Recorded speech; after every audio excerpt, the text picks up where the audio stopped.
الدرس الأول: قارة إفريقيا، الموقع والكشوف الجغرافية.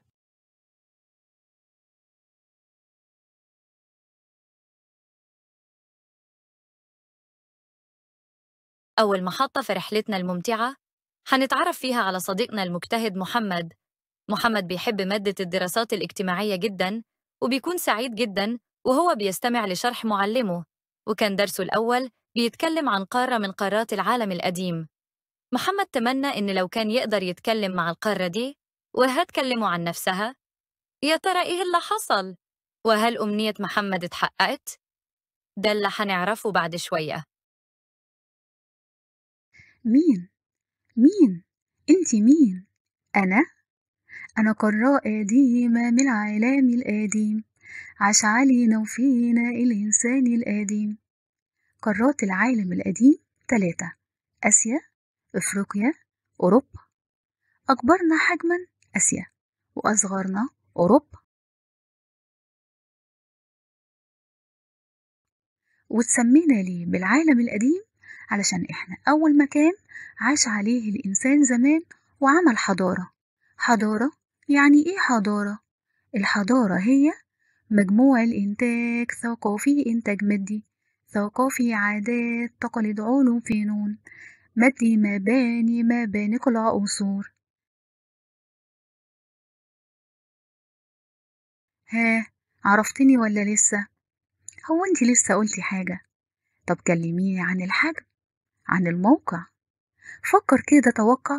ده أنا وسط حجم وموقع. 20% ده حجمي من باقي القارات، 30.4 مليون كيلومترات المربعة. عرفتني ولا لسه؟ انتي وسط حجم وموقع، يعني حجمك وسط بين اتنين، وموقعك وسط بين قارتين. طب الحجم وعرفته، كلميني عن موقعك الجغرافي كده بالنسبة لليابس والمية. يعني شمالك مين؟ شرقك مين؟ كلميني عن غربك، يا ترى موجود مين؟ شمالي بحري متوسط يبعدني عن أوروبا، وعند جبل طارق بقرب من أوروبا. أما من الشرق أنا مش ناسية، بيبعدني بحري ومحيط عن آسيا، بحري أحمر ومحيط الهندي.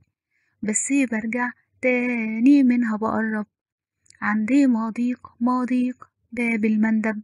أما من الغرب ده محيط أطلنطي، يبعدني عن الأمريكتين، واحدة شمالية وجنوبية، والأطلنطي يبعدني عنهم هما الاتنين. الموقع الجغرافي في حاجة تانية مهمة تحبي تقوليها لي؟ أيوة، مصر تقع في شمال الشرقي، وفيها حتة مهمة في شمالها الشرقي، هي شبه جزيرة سيناء. أنا بتصل بآسيا في شبه جزيرة سيناء، بها جالي من آسيا حضرت ثقافات كتيرة. ياه، انتي بتتصلي بآسيا عن طريق شبه جزيرة سيناء؟ أيوة، دي مهمة جدا بقى.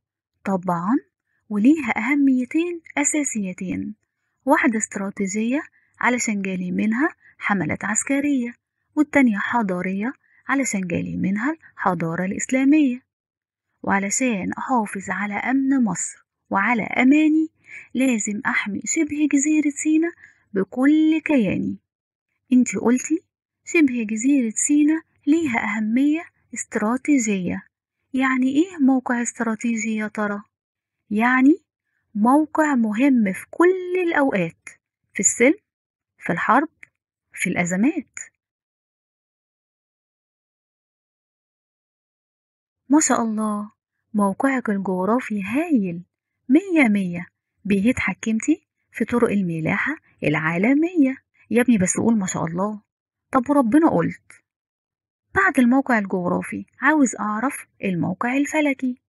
ممكن تكلميني يا طنط عن خطوط الطول ودوائر العرض؟ طنط، ده أنا عندي أكتر من 70 دايرة عرض.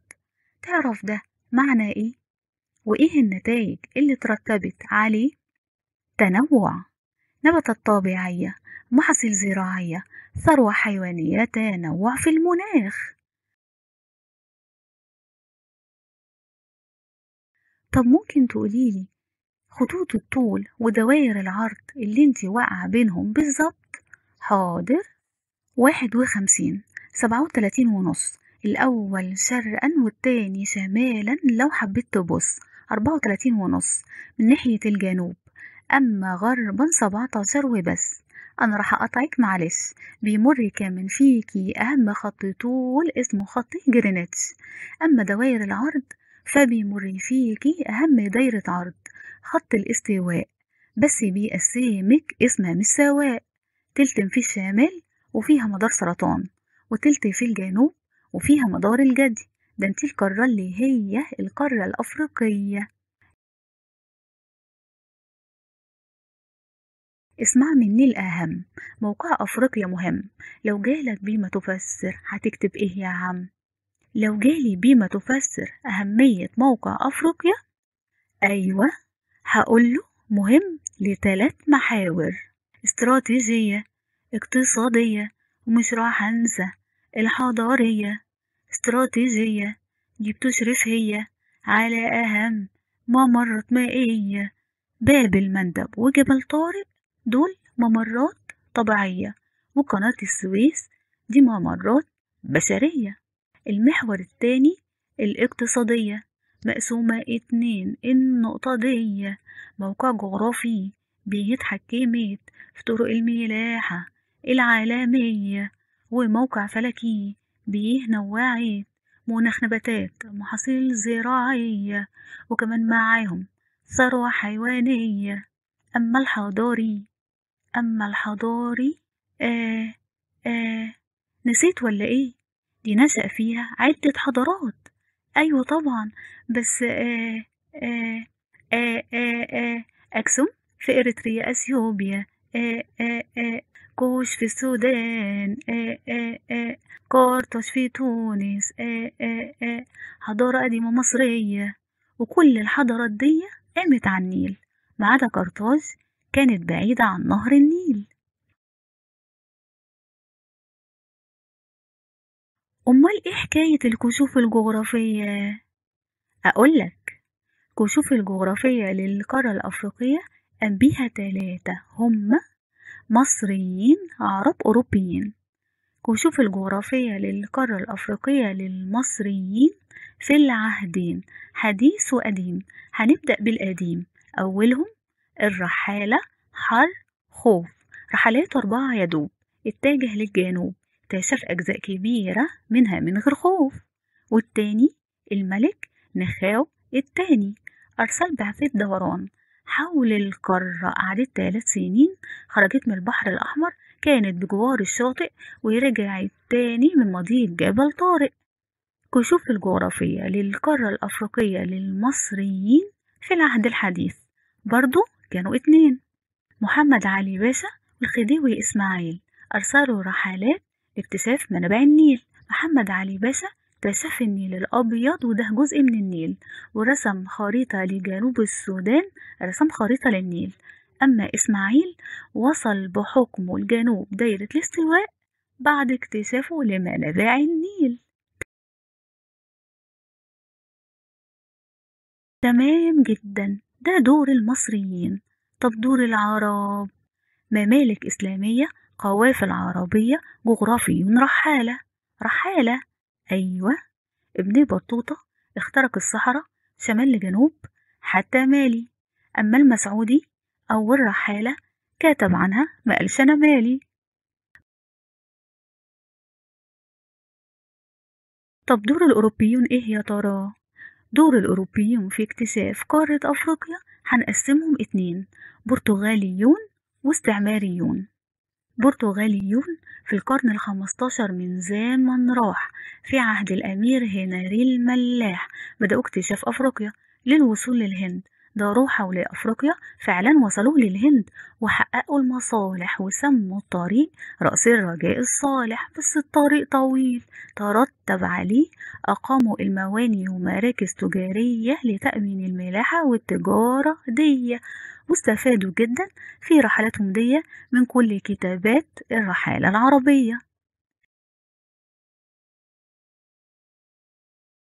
كده يبقى فاضل الاستعماريون، فعلا استعماريون إنجلترا وفرنسا هولنديون اللي يهتموا بأفريقيا في أواخر القرن ال18 وال19. تفتكر ليه؟ ليه سببين: واحد، لاكتشاف منابع النيل والنهب ثرواتها واستغلال خيراتها، وبعدين اتسرعوا عليها، قاموا قسموها لنهب ثرواتها واستغلال خيراتها. قسموها مين؟ ل54 دولة بصراحة مختلفة في المساحة، منهم 10 عربية، والجزائر أكبر دولة عربية وبيمر فيها خط جرينتش. أما جيبوتي أصغر دولة عربية، يا أصغرهم يا إتش. أما غرب القارة أصغر جزء في القارة، غربي خط جرينتش. ياه، اتقسمت يا قارة أفريقيا ل54 دولة.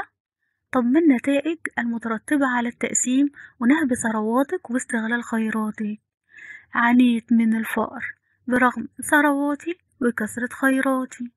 طب تفتكري كان ممكن يحصل ايه لو ما تقسمتيش ومحدش نهب ثرواتك؟ ماذا يحدث لو لم أقسم ولم تنهب ثروات أفريقيا؟ ياه، ما كنت عانيت من الفقر، وكان زاد الدخل القومي وازدادت ثرواتي وكترت خيراتي. انتي كلمتيني عن بلد مهم فيكي، هي مصر. يا ترى ما هو دور مصر في أفريقيا؟ دور مصر في أفريقيا ده دور علامة تعميق العلاقات وهي تحقيق تنمية مستدامة. طب ما النتائج المترتبة على رئاسة مصر للاتحاد الأفريقي سنة 2019؟ تعميق حاجتين: تعميق العلاقات بدول القارة ودور مصري ريادي. ولحد هنا هنكون وصلنا لآخر محطة في رحلتنا النهاردة يا محمد، اللي هقولك فيها آخر 3 معلومات معايا. دولة ساحلية يعني بتشرف على البحر، ودولة حبيسة يعني ما بتطلش على البحر. دولة ساحلية زي جزائر ليبيا ومصر، دولة حبيسة زي تشاد نيجر ومالي. وكل دول مدار السرطان دول ساحلية ما عدا دولة واحدة حبيسة، هي مالي.